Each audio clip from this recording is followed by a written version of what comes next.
Hello student, welcome to Swati's classes. आज हम देखेंगे फोर्थ स्टैंडर्ड का EVS 2 lesson number 18 management of the welfare state of Swaraj. इस lesson का सेकेंड पार्ट। तो स्टूडेंट फर्स्ट पार्ट में देखिए हमने देखा था कि किस तरीके से शिवाजी महाराज ने अपने एडमिनिस्ट्रेशन को बनाने के लिए जो अष्टप्रधान मंडल बनाया था उसके बारे में हमने जाना था। कौन कौन से यहाँ पे नेम ऑफ द मिनिस्टर भी हमने देखे थे, उनके डेसिग्नेशन एंड डिपार्टमेंट हमने देखा था। उसके बाद हमने देखा था कि किस तरीके से एनवायरनमेंट को प्रोटेक्ट करते थे शिवाजी महाराज, उसके लिए क्या क्या चीज़ें करते थे उसके बारे में हमने देख लिया था। देन हमें यहाँ पे जो रिमेनिंग पार्ट है उसके बारे में देखना है। तो चलिए देखते हैं यहाँ पे ड्रॉट रिलीफ। ड्रॉट का मीनिंग होता है कि सूखा पड़ना। अगर सूखा पड़ता था उस टाइम तो किस तरीके से उस सिचुएशन को हैंडल किया जाता था ये हम देखेंगे। शिवाजी महाराज के various facilities to drought affected parents. तो शिवाजी महाराज क्या करते थे, जब भी इस तरीके की सिचुएशन होती थी, ड्रॉट की सूखा पड़ता था, तो इसके कारण जो अफेक्टेड पेरेंट्स मतलब जो फार्मर्स होते थे या फिर जो किसान होते थे उनके लिए कुछ फैसिलिटीज़ प्रोवाइड की जाती थी। वो कौन सी ये हम देखेंगे। He used to waive taxes so the severity of drought was reduce for people in Swaraj. तो जो टैक्सेस लोगों से लिए जाते थे उनको कम कर दिया जाता था। In a drought year Shivaji Maharaj distributed the grain store in the state granaries free of cost to the people. तो देखिए जब ड्रॉट होगा तो उस टाइम खेती अच्छे से नहीं होती है, ग्रेन भी अच्छे से ग्रेन प्रोडक्शन भी अच्छे से नहीं हो पाता है। तो उस टाइम शिवाजी महाराज क्या करते थे, लोगों को ग्रेन जो कि स्टोर किया रहता था, जो गोडाउन वगैरह होते थे उस टाइम के, तो उनमें से वो लोगों को क्या करते थे, ग्रेन को डिस्ट्रीब्यूट करते थे। He also undertook repairs of various forts and construction of dams। और उस टाइम वो क्या करते थे, जो फोर्ट्स होते थे उनको रिपेयर करने का काम हो या फिर डैम्स को कंस्ट्रक्ट करना हो या फिर बर्न्स एंड कैनल्स जो होते हैं उनको भी बनाने का काम शुरू करते थे। This way parents and artisans और balutedar could earn their daily living and did not feel the severity of drought. अगर वहाँ पे सूखा पड़ जाता है तो सारे लोगों को यहाँ पे जो उनके जीने के लिए जो काम होते हैं, काम करने के बाद जो पैसा मिलता है वो उन्हें वहाँ पे नहीं मिल पाएगा। तो इसीलिए जब ड्रॉट होता था तो शिवाजी महाराज क्या करते थे, इस तरीके के काम जैसे कि डैम्स बनाना है, फोर्ट को रिपेयर करना है, ये सारे काम करवाते थे या फिर लोगों को देते थे ये काम करने के लिए। As the parent become wealthy he could afford to buy things like a footwear, clothes, etc। तो देखिए जैसे कि जो फार्मर्स है उनके यहाँ पे अगर सूखा पड़ा हुआ है तो खेती तो अच्छे से होगी नहीं, लेकिन इस तरीके के जो काम है, डैम्स बनाना है या फिर बाकी के जो काम हमने देखे, वो काम करने के बदले में उन्हें पैसा मिलेगा, जिसके कारण वो फुटवेयर, क्लोथ्स एक्सेट्रा जो भी उन्हें सामान लगेगा उसको क्या कर सकते हैं, खरीद सकते हैं।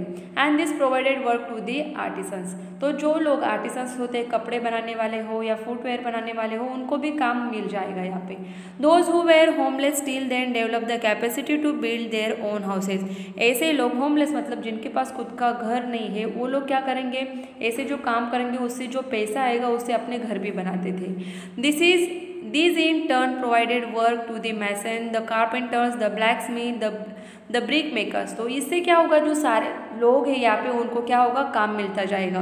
And this is how along with the parent in Swaraj artisans also become happy and wealthy। तो यहाँ पे अगर फार्मर्स को काम मिलेगा उसके साथ साथ आर्टिसन, सारे लोगों को यहाँ पे काम मिल रहा है और उसके बदले में पैसे भी मिल रहे हैं, तो वो लोग क्या रहेंगे, happy and wealthy.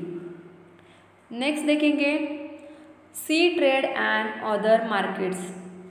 Shivaji Maharaj raised his own independent navy in order to protect his Swaraj well and to establish his rule over the sea adjoining Swaraj। जैसे कि हमने प्रीवियस जो कुछ लेसन थे उसमें भी हमने देखा था कि किस तरीके से उनका एडमिनिस्ट्रेशन मिलिट्री था, और जिसके और नेवी के बारे में भी हमने देखा था कि किस तरीके से उन्होंने नेवी का जो एडमिनिस्ट्रेशन था वो उन्होंने अच्छे से बनाया था। किस लिए उन्होंने ये सब किया था कि जो सी एडजॉइनिंग स्वराज हो उसको प्रोटेक्ट कर सके या फिर उनके रूल्स वहाँ पे चल सके, इसके लिए। But that was not all, he also had special cargo ships built to promote trade in Swaraj. सिर्फ नेवी ही उन्होंने बनाई नहीं थी ये सब चीज़, मतलब स्वराज को एस्टेब्लिश करने के लिए, बल्कि उन्होंने कुछ ऐसे शिप्स भी बनाई थी, कार्गो शिप्स स्पेशल वाली, कि जिससे जो व्यापार कर सकते हैं दूसरे देशों से या फिर दूसरे जो टेरिटरीज होंगे उनके साथ समुद्री रास्ते से, वो भी उन्होंने यहाँ पे प्रमोट किया था। He develop trade ports like Rajapur. He built a special market on Raigad. और उन्होंने स्पेशल मार्केट भी बनाया था रायगढ़ पे। He started a separate market place at Khed Shivapur near Pune. उन्होंने एक सेपरेट मार्केट बनाया था खेड़ जो कि पुणे में आता है। He develop market places in big towns and road side villages. Big towns थे वहाँ पर भी उन्होंने मार्केट प्लेसेस बनाए थे और विलेजेस में भी उन्होंने मार्केट प्लेसेस बनाए थे। अ न्यू पेट और settlement was establish at Pashan near Pune by order of Veer Mata Jijabai. तो पेट का मीनिंग होता है कि सेटलमेंट, बस्ती या फिर लोग जहाँ पे रहेंगे या फिर व्यापार कर सकते हैं ऐसे। तो ये जो पेट थे ये कहाँ पे डेवलप हुए थे, इस्टेब्लिश हुए थे? पाषाण जो कि पुणे के पास आता है। जो ऑर्डर किसने दिए थे ये सब बनाने के लिए? वीर माता जीजाबाई ने। It was refer to as Jijapur और इसीलिए उसको नाम क्या दिया गया था? Jijapur. Shivaji Maharaj levied more taxes on goods imported from the outside regions to promote trade with in Swaraj. तो जो बाहर से इम्पोर्ट होता था, जो भी गुड्स या जो चीज़ें होती थी उनके ऊपर जो टैक्सेस थे वो काफ़ी उन्होंने बढ़ाए थे, जिसके कारण जो व्यापार यहाँ पे होगा स्वराज और बाकी लोगों में ये बढ़ सके। ही लेव more tax on the salt produced in the Portuguese territory which made it costlier. तो उन्होंने क्या किया था? पोर्तुगीज टेरिटरी में जो यहाँ पे सॉल्ट बनता था, जो इम्पोर्ट होता था, उसके ऊपर भी उन्होंने काफ़ी यहाँ पे टैक्सेस लगाए थे, जिसके कारण वो कॉस्टली हो जाता था। On the other hand he reduce the tax on the salt produce in Swaraj so that people could bye it at a cheaper rate. तो उन्होंने ऐसा क्यों किया था? देखिए, अगर जो सॉल्ट जो हमारे यहाँ पे बन रहा है, स्वराज में बन रहा है, जो प्रोड्यूस हो रहा है, उसके ऊपर अगर टैक्स कम है तो कम कीमत में लोग क्या कर सकते हैं? उसे बाय कर सकते हैं। बाहर से जो इम्पोर्ट हो रहा है वो तो कॉस्टलियर होगा, तो लोग उसे नहीं खरीदेंगे। जो स्वराज में बन रहा था वही लोग खरीदते थे। Naturally it led to an increase in the trade of salt produce in Swaraj, thus local trade was encourage. तो इससे क्या होगा कि जो लोकल ट्रेड है, जो लोकल मार्केट में जो चीज़ें बन रही है उनको लोग क्या करेंगे? ज़्यादा से ज़्यादा खरीदेंगे, जिसके कारण जो लोकल ट्रेड है वो क्या होगा? इंक्रीज होगा, एनकरेज होगा। Shivaji Maharaj made efforts for the growth of trade and industries in Swaraj. तो उन्होंने अपने स्वराज में जो ट्रेड व्यापार था, इंडस्ट्रीज था, उसके बढ़ाने के लिए, ग्रोथ के लिए काफ़ी एफर्ट्स लिए थे। He personally made sure that he subjects would not be cheated by the merchants in any way. Merchants जो कि व्यापारी होते हैं, उनसे लोगों को कुछ नुकसान ना हो या फिर वो लोगों के साथ कोई चीटिंग ना करे, इस पे वो हमेशा नज़र रखते थे। When he came to know that, next देखेंगे यहाँ पे, people are being cheated in the coconut and betel nut trade in Konkan, he want the subedar of that region. तो अगर किसी रीजन में इस तरीके के जो मर्चेंट्स होते थे, वो लोग अगर जो लोग सामान्य लोग होते थे, सामान्य जनता होती थी, उनको अगर चीटिंग कर रहे हैं तो उनको वार्न किया जाता था। जैसे कि यहाँ पे कोकन रीजन में हुआ था, तो उन्होंने वहाँ के जो सूबेदार थे उनको वार्न किया था। High regard for women, Shivaji Maharaj had order that the women and children in the enemy camp were not to be harm in any way during the period of war. तो देखिए वो कितना ख्याल रखते थे सब लोगों का कि अगर एनिमीज़ के टेरिटरी पे वो अगर यहाँ पे अटैक करते भी थे, लेकिन तो वहाँ के जो कैंप में छोटे बच्चे या फिर औरतें होती थी उनको कोई भी नुकसान नहीं पहुँचाया करते थे। In fact they were to be treated with great respect. और वहाँ की जो चिल्ड्रन बच्चे हैं या फिर वुमेन होती थी उनको काफ़ी रिस्पेक्ट देते थे। The behaviour of Shivaji Maharaj on several occasions set the ideal of how women were to be treated. The Maratha army had marched upon Belavadi in Karnataka to vanquish the fortress there. Malamma Desai, a brave woman, fought a great battle in defense of the fortress. When Shivaji Maharaj came to know about her courage, he called her his younger sister, returned her forests and villages to her with honor and gave her the title Savitri.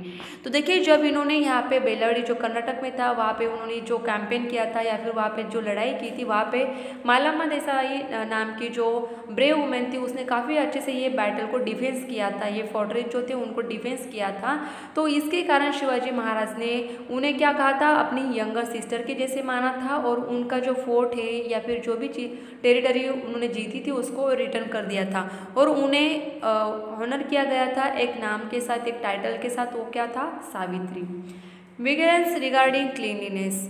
During the reign of Shivaji Maharaj, measures were taken to maintain better cleanliness in homes and in public places. तो देखिए इस तरीके से जो चीज़ें थी उन्होंने क्या की थी, लोगों में डेवलप की थी कि अपने घर को तो साफ रखना ही है, लेकिन जो पब्लिक प्लेसेस है उनको भी क्लीन रखना चाहिए। He issued order telling people to make a fence of the Nilgiri bush around the house to prevent the entry of animals like mice, scorpions, insect and ants। तो उन्होंने देखिए इस तरीके की चीज़ें भी बताई थी कि जिस तरीके से नीलगुड़ी जो होता है उसको अगर हाउस के आसपास होगा तो उससे क्या होगा, जो एनिमल्स होते हैं माइस, स्कॉर्पियंस, इंसेक्ट, ये अंदर नहीं आ पाएंगे। Fumigation was also suggested to destroy the germs that are harmful to health. तो इस तरीके की चीज़ें उन्होंने क्या की थी, लोगों में सजेस्ट की थी। People were want not to leave garbage lying on the roads and markets on the fort. तो लोगों को ये भी बताया जाता था कि जो गार्बेज होता है, जो कचरा होता है, वो इधर उधर नहीं फेंकना है। If garbage piled up in various places in spite of all these it was not to be thrown down the fort. अगर कचरा यहाँ पे ज़्यादा हो जाता है तो उसे फोर्ट के नीचे या फिर किले से ऊपर से ही नीचे उन्हें नहीं फेंकना है कचरे को। It was to be burned on the spot and the ashes were to be used as a manure for vegetables grown in backyards. तो वो लोग वहाँ पे उन्होंने क्या बताया था कि जो भी यहाँ पे गार्बेज निकलेगा उसे एक पर्टिकुलर जो स्पॉट रहेगा वहाँ पर भी उसे बर्न करना है, और जो भी ऐश होगी उसकी उसे यूज़ करना है किसके लिए, एज अ मैन्योर। वेजिटेबल्स होते हैं उनको ग्रो करने के लिए एज अ मैन्योर हम लोग इसे यूज़ कर सकते हैं। इस तरीके की चीज़ें उन्होंने लोगों में सिखाई थी। नेक्स्ट देखेंगे, देखिए आपको यहाँ पे पिक्चर दिया हुआ है। शिवाजी महाराज ऑनर्स मलम्मा देसाई ऑफ बेलावड़ी। तो इस तरीके से उनको क्या किया था, उन्होंने उनकी जो फोर्ट या फिर टेरिटरी थी उसको उनको क्या की थी, वापस की थी।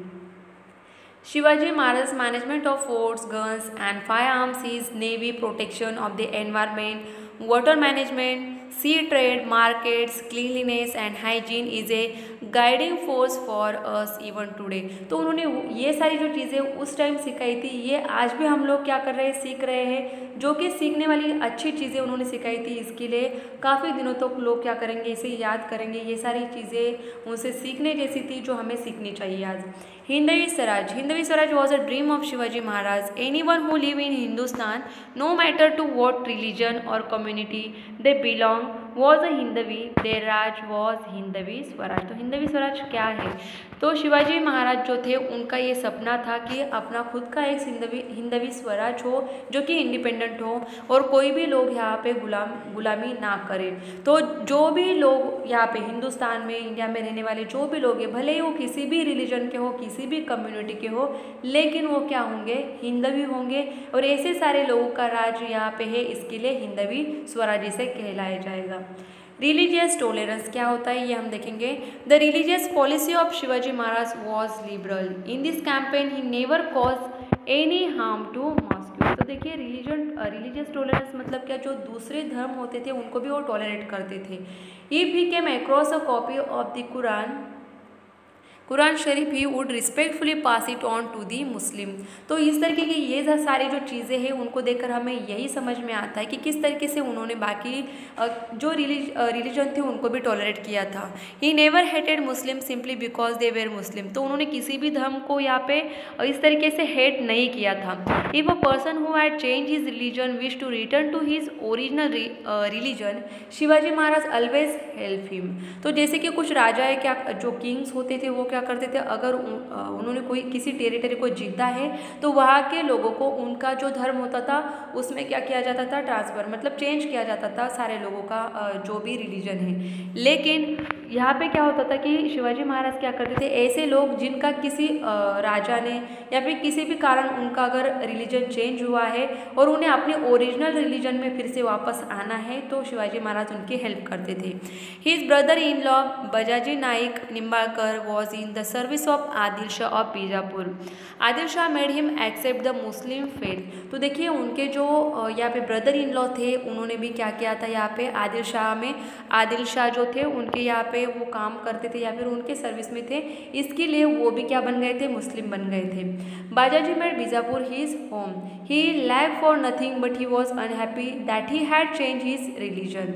One day he made up his mind to come back to his own religion. तो देखिए जब उनके माइंड में ये चीज़ आई कि बजाजी नाइक जो थे उनके ब्रदर इन लॉ, उनके मन में जब ये बात आई कि नहीं मुझे ओरिजिनल मेरी जो रिलीजन है उसमें वापस आना है, Shivaji Maharaj welcome him back in his religion. तो शिवाजी महाराज ने उनका वेलकम किया उनके रिलीजन में आने के लिए।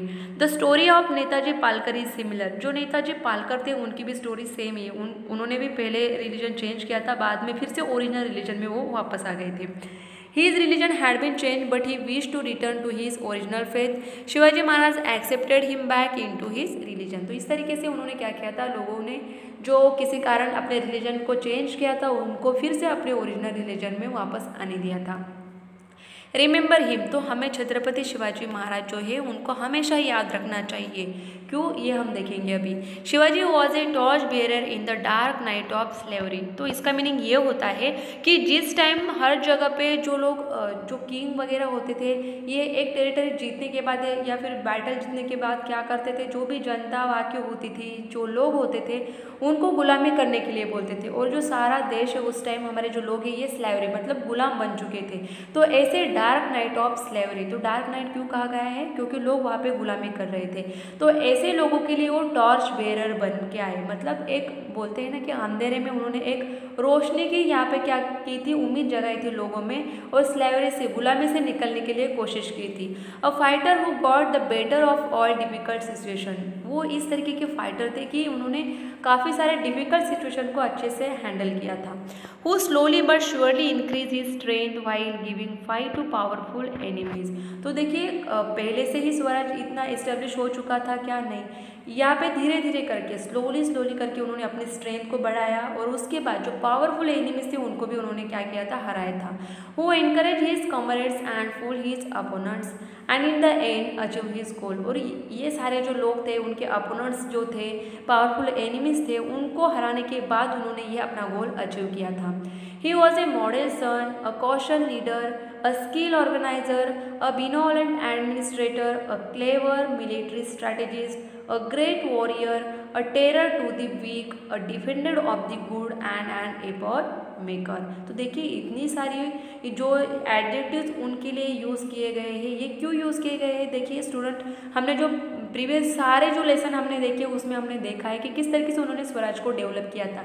इसके लिए उनको ये सारे एडजेक्टिव्स क्या किए हैं या फिर जो उनको डिस्क्राइब करने के लिए सारे वर्ड्स क्या किए यहाँ पे यूज़ किए गए हैं कि वो कितने अच्छे एडमिनिस्ट्रेटर थे, कितने अच्छे स्किल ऑर्गेनाइजर थे, कितने अच्छे लीडर थे, ये हमने देख लिया है। When one sees all these brilliant facets of his personality, one cannot but say to oneself। तो ये सारी चीज़ें देखने के बाद हम लोग भी यही बोलेंगे कि bring to memory his wonderful image and remember his great achievements। तो हमें भी यही कहना चाहिए कि जो भी चीज़ें हमने उनके बारे में देखी है, सुनी है, तो उनकी एक वंडरफुल इमेज बन गई है हमारी मेमोरी में, जिसे हमें हमेशा याद रखना है कि किस तरीके से उन्होंने ये सारी चीज़ें अचीव की थी।